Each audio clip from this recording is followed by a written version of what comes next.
আসসালামু আলাইকুম। আমি কিছুক্ষণ আগে নাবানা বুয়া সিটি হাট থেকে আসলাম এবং গত কয়েকদিন ধরেই আশেপাশের অনেকগুলো হাট ঘোরা হয়েছে। তো এইগুলো থেকে যে জিনিসটা আমি সবচেয়ে বেশি লক্ষ্য করলাম তার মধ্যে একটি হচ্ছে যে এবার হাটে বড় গরুর দাম মোটামুটি পারফেক্ট যাচ্ছে, তবে ছোট গরুর দামের ক্ষেত্রে গিয়ে অনেকটাই ঝামেলার সম্মুখীন হতে হচ্ছে। মানে ছোট গরু আসলে পারফেক্ট দামে পাওয়া যাচ্ছে না। তো কুরবানি তো আসলে লাভ লস দেখে দেওয়া হয় না, আমরা আসলে আল্লাহর সন্তুষ্টির জন্যই কুরবানি দিই।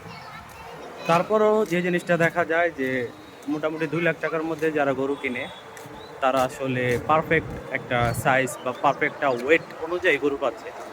তবে যারা আসলে ছোটো গরু কিনছে, যেমন 1 লাখ টাকার মধ্যে বা 1 লাখ 10 20, তারা আসলে গিয়ে দেখা যাচ্ছে অনেক ছোটো গরু পাচ্ছে এবং ছোটো গরুগুলোর দাম তুলনামূলকভাবে অনেক বেশি, যেটা আমি কয়েকদিন যাবৎ হাটে ঘোরাঘুরি করে আসলে দেখতে পেয়েছি।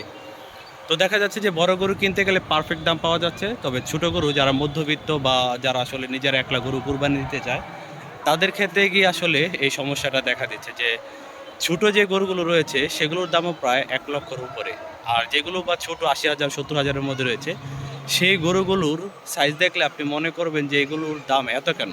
সেগুলোর পারফেক্ট দাম হতে পারে 60,000, সেগুলোকে চাওয়া হচ্ছে 80,000 90,000 টাকা। তো আমি আসলে আজকে অনেকগুলো হাট ঘুরলাম এবং এই হাটগুলো ঘুরে আমি যে জিনিসটা লক্ষ্য করলাম সেটি আপনাদের সাথে শেয়ার করলাম আজকে। তবে গরু কেনার ক্ষেত্রে অবশ্যই আপনার বাজেট অনুযায়ী গরু কিনুন, ভালো গরু কিনুন, আর সেই কারণে কয়েকটা হাট ঘোরাঘুরি করুন। তো এই মুহূর্তে আমি আছি ডিএনডি লেকের পাশে। তো এইখানে এখন ওয়েদারটা কিন্তু চমৎকার, মেঘলা আবহাওয়া, আর মোটামুটি কিন্তু এখন চমৎকার আবহাওয়া। তো সবার জন্য শুভকামনা রইল, সবাই সবার জন্য দোয়া করবেন।